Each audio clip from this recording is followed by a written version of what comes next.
venciendo miedos y temores en busca de aprender a disfrutar la vida. Fabiola, en el programa anterior dijimos que ahora hablaríamos sobre las etapas de la tristeza profunda o desolación, porque estamos hablando de las etapas del duelo, ¿verdad? Sí, así es. Hemos ido avanzando desde el inicio, ¿verdad? Que es la etapa de la negación, donde me niego a aceptar, a reconocer lo que está pasando, y vamos a ir llegando hasta la aceptación, que es la resolución del duelo. Entonces, ahorita hoy vamos a tratar lo que es la tristeza profunda. Fíjate, esta es la etapa más temida, mucho más que la ira, mucho más que la etapa del enojo, ¿verdad? Que es la etapa anterior. Sí, como dijimos la vez pasada, perdona que te interrumpa, yo prefiero 1000 veces estar enojada que triste. Así es. Lo que pasa es que enojada me aguantan los demás y triste me aguanto yo sola. Sí, la tristeza conlleva soledad, ¿verdad? Entonces, preferimos, como tú dices, estar enojados porque el enojo me da una sensación, aunque sea ficticia, de fuerza o de valentía, ¿verdad? Y de que estoy viva. Sí, de que yo puedo. La tristeza me hunde, la tristeza es como meterte hacia adentro, es como un viaje hacia un pozo oscuro, donde creo que me voy a quedar ahí y no voy a poder salir. Entonces la mente se está protegiendo de llegar ahí, de llegar a esa etapa, ¿verdad? Pero es necesario llegar ahí, es parte del duelo. Es cuando me encuentro con la tristeza de mi gran pérdida. Y como tú has dicho en otras ocasiones, todos evitamos sentirnos tristes, porque lo asociamos a un estado de debilidad y vulnerabilidad que no nos gusta sentir. Y por eso preferimos sentirnos enojados, porque eso nos hace sentir fuertes, como tú has dicho, al menos por un tiempo. Preferimos estar furiosos porque la persona que queremos se ha ido o ha muerto, pero evitamos a toda costa sentirnos tristes. Así es, ¿verdad? Así es. Pero permanecer en este estado no nos permite conectarnos con la realidad. Claro. Y además, yo creo que este enojo se traslada a otras situaciones o personas de nuestra vida, con el daño que esto puede suponer para nosotros.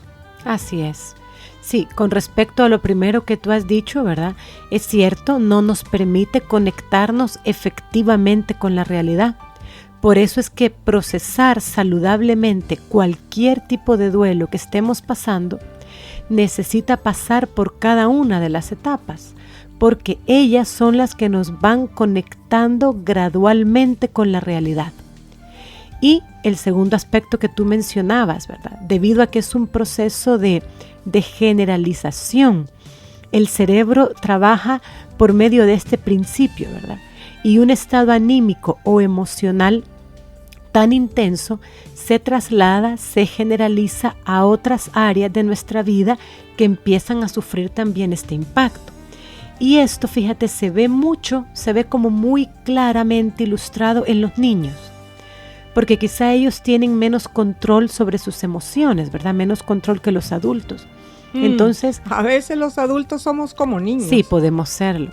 Entonces, un niño que esté viviendo un duelo por muerte, por ejemplo, de uno de sus padres, y no está procesando bien el duelo y se queda en la etapa del enojo, empieza a tener problemas de relación con sus compañeros en el colegio. Y los maestros empiezan a quejarse de que el niño está más agresivo, de que se pelea mucho con los compañeros, luego en casa está más desobediente, se pelea mucho con los hermanos, etcétera, ¿verdad? Este tipo de comportamiento. Este sería un típico caso de un proceso de generalización. Y es, fíjate, normal por un tiempo, ¿verdad? Pero no podemos dejar que se quede ahí. Y lo mismo pasa cuando entramos en la etapa de la tristeza. Si vemos que el niño pasa demasiado triste y sigue estando triste después de un tiempo y lo está en casi todos o en todos los ambientes en los que se relaciona, entonces quiere decir que se ha quedado estancado en esta etapa y que además la ha generalizado a otras áreas de su vida. Con lo que ahora habrá que ayudarlo a recuperarse en otras áreas también. Entonces, es bueno intervenir a tiempo en los duelos, porque si no, se estanca la etapa, la persona se queda estancada en la etapa y luego el proceso de recuperación es más complicado. Como toda enfermedad también de nuestro cuerpo, del resto de nuestro cuerpo. Así es. Entonces esto es como una especie de daños colaterales. Sí. ¿Así es? Sí. Que se da inevitablemente, pero que debemos avanzar en el procesamiento del duelo para que estos daños colaterales no se nos queden como algo crónico y dañen otras áreas de la vida. ¿Entendí bien? Así es. Sí, daños colaterales es una forma de ilustrárselo a las personas para que lo puedan entender, ¿verdad? Ajá, sí. Y por eso es que fíjate, muchas veces cuando vemos a personas que sufrieron una pérdida muy significativa en su vida y que cambiaron su forma de ser, se volvieron más irritables, solitarias, más ariscas, más desconfiadas. Fíjate, no es porque una pérdida tenga que provocar irremediablemente estas consecuencias en nuestra personalidad, ¿verdad? Sino que más bien esto es un reflejo de que esa persona no elaboró las etapas, se quedó atrapada entre el dolor y la tristeza. Pero hay que enseñarles a las personas cómo puede permanecer en ese momento y cómo salir. Así es, sí. Porque no nos enseñan cómo.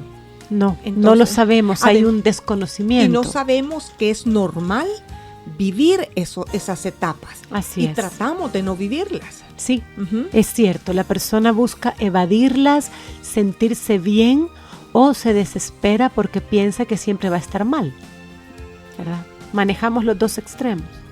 Es que creo que cuando llegamos a la etapa de la tristeza, no solo nos conectamos con la soledad del vacío de la ausencia, sino que también nos damos cuenta aquí de que somos impotentes frente a la pérdida. Eso es, fíjate, tú has dicho dos cosas muy importantes en la etapa de la gran tristeza, ¿verdad? Que es la que estamos tratando ahora. Y es, conecto con el vacío de la ausencia y me doy cuenta de mi impotencia. Porque en las etapas anteriores yo he estado primero luchando por no creérmelo.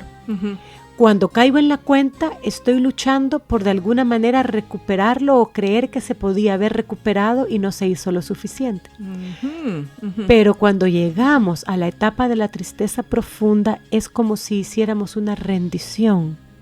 Y digo, no puedo, se fue, me he quedado profundamente vacía, triste, desolada e impotente para hacer cualquier cosa para recuperar lo que he perdido. Esa es aceptación, ¿verdad? Ahí no hemos llegado todavía, a la aceptación, no. Es que estamos en camino de la aceptación. Sí. Bueno, aquí lo que la persona llega a darse cuenta es que haga lo que haga, no puedo hacer nada para recuperar lo perdido o a la persona perdida. Aquí es donde nos conectamos con esta etapa en la que caigo en la cuenta del dolor de lo perdido, pero todavía no lo he aceptado, ¿verdad? Caigo en la cuenta de la soledad y de ese sentimiento de vacío, de ausencia. Y me obliga entonces a rendirme frente a esa ausencia, a reconocer, quizá aquí por primera vez en el duelo, que esta es la vida que ahora me va a tocar vivir y que no puedo cambiar eso en ese momento.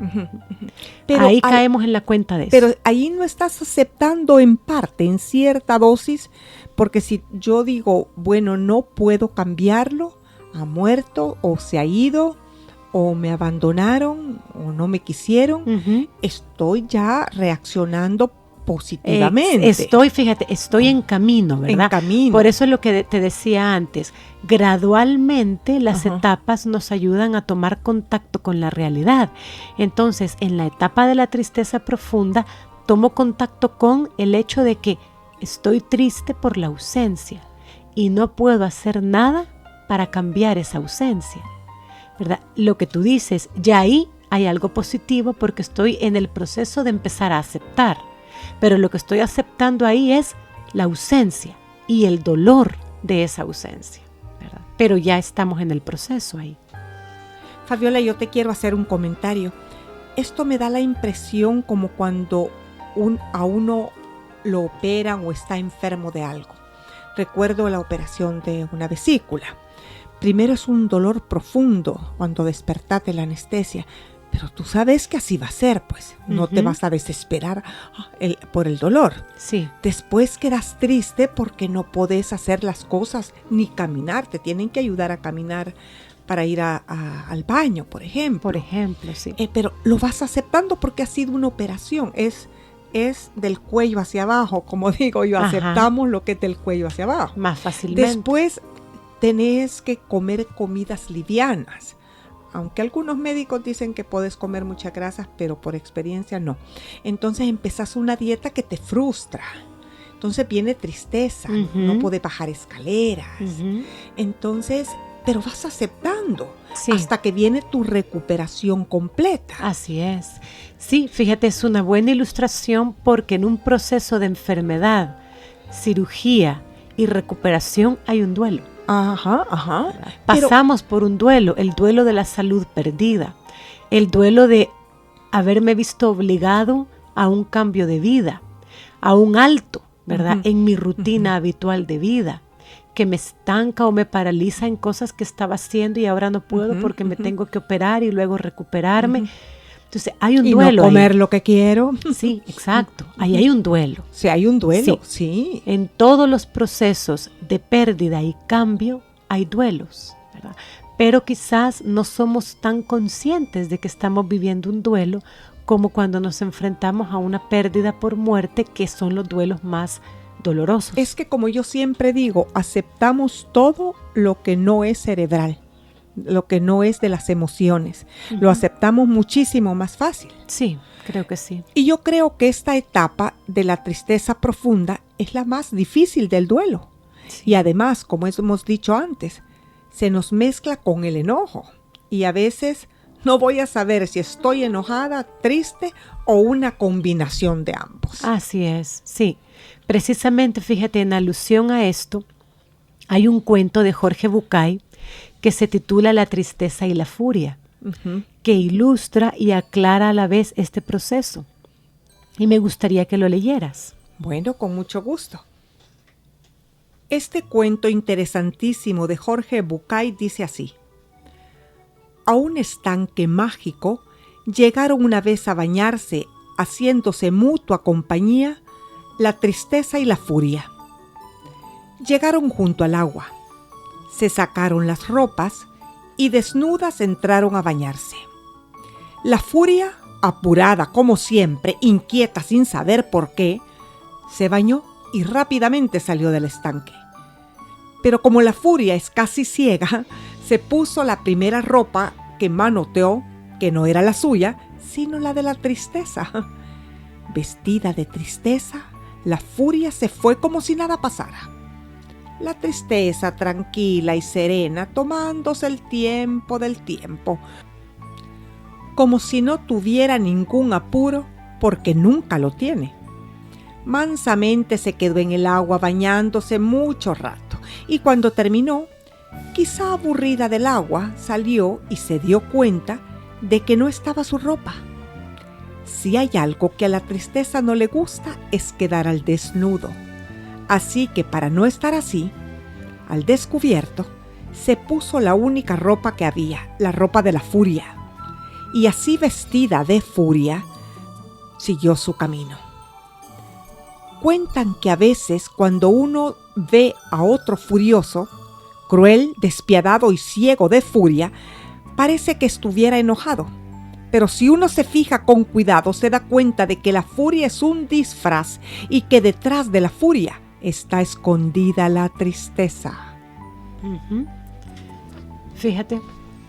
Qué hermoso, ¿verdad? Cómo lo describe. Más hermoso. Sí, y lo describe tan sutil, ¿verdad? Sí. Sin demostrártelo trágicamente. Así es. Y fíjate, nos ponemos el ropaje de la furia, del enojo, porque creemos que ese es mejor que el de la tristeza, ¿verdad? No nos gusta quedar al descubierto con nuestra tristeza. Y entonces hacemos esta mezcla. Y como son las dos etapas que están juntas, ¿verdad? La del enojo luego viene la de la tristeza. Podemos pasar, como hemos dicho anteriormente, de una etapa a otra en este proceso. Y es una forma de defendernos del dolor. Porque al llegar a esta etapa de la tristeza profunda, es como decíamos antes, cuando sentimos la desolación de la ausencia. Nos sentimos como una ciudad devastada, como si en nuestro interior solo quedaran escombros. Y eso es lo que sentimos en este momento del duelo, ¿verdad? Uy, pero se asemeja a una depresión. Sí, no es una depresión, pero se le parece.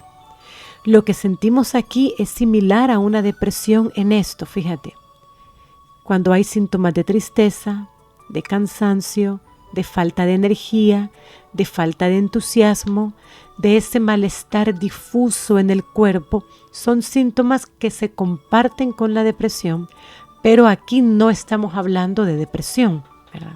Pero como que hay una señal amarilla en el semáforo. De que puede llegar. Ajá. Sí. Pero se puede llegar a tener una depresión en esta etapa. Sí. Es decir, se puede convertir en depresión. Así es, se puede convertir en depresión y lo que pasa muchas veces es que la persona ya estaba deprimida en el momento en el que sufre la pérdida. Entonces se complica su depresión porque ahora tiene además la tristeza propia del duelo que va a intensificar el cuadro de depresión. Estoy recordando en estos momentos el caso de una madre que le pasó esto. Ella ya estaba, fíjate, en tratamiento por depresión cuando murió su hija.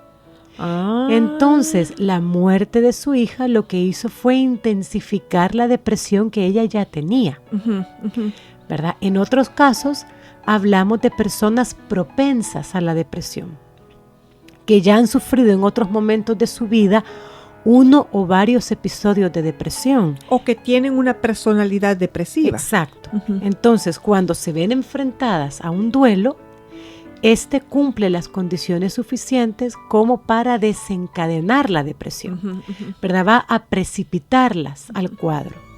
Pero es importante aclarar que un duelo no conlleva necesariamente la tan temida depresión, ¿verdad? Para que la gente no se asuste con esto.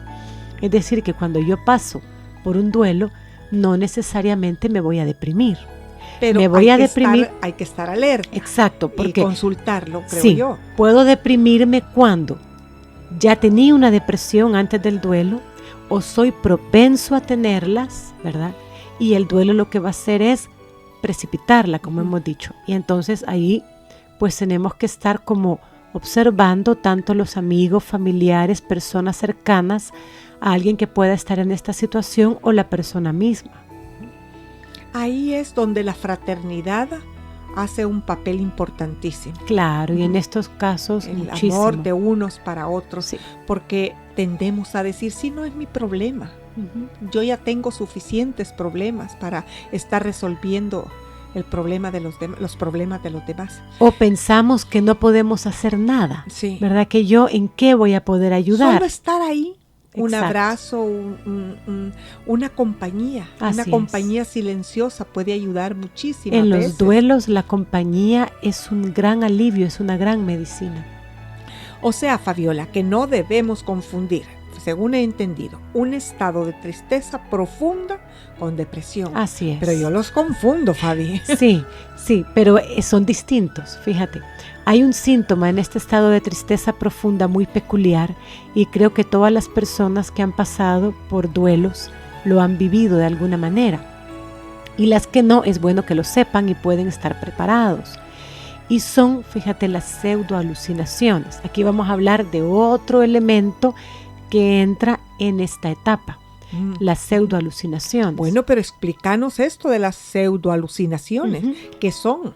Fíjate, son sensaciones y percepciones que tienen que ver con creer que estamos viendo a la persona. Yo tengo la sensación, yo creo percibir que hay algo de ella o que la persona está ahí. Creemos pero no la vemos visualmente, pues. Puede ocurrir, pero más bien es como... Son sensaciones, sí, sensaciones. Me parece haber escuchado su voz, me parece que me llamó, escuché su voz que dijo mi nombre, ¿verdad? Creer que alguien que vimos por la calle es la persona que ya no está. O encontrar cosas de la persona que de pronto aparecen. O una sensación de que como que está ahí. Sí. Siento alguna energía rara. Siento la presencia. Ajá. Este tipo de experiencias, fíjate, que no son alucinaciones propiamente dichas y tampoco quiere decir que nos estemos volviendo locos. Son normales. Son normales. Si te das cuenta, es un esfuerzo de la mente para recuperar. Quizá no se ha ido del todo. Quizá hay algo de él o de ella aquí. Y nos consolamos con eso. Así es, sí. Sí. Porque podemos asustarnos un poco con esto. Pero me decís que son percepciones y sensaciones. Bueno, como si la persona hubiera vuelto, como si no se hubiera ido, pero sé que sí. Así es, ¿verdad? Así es. Todo es un proceso de nuestra mente, de nuestro desesperado intento de hacer volver lo perdido. Y la mente entonces fabrica este tipo de mecanismos. Y sabemos que no es una alucinación porque mantenemos la capacidad de darnos cuenta que no es. Ajá.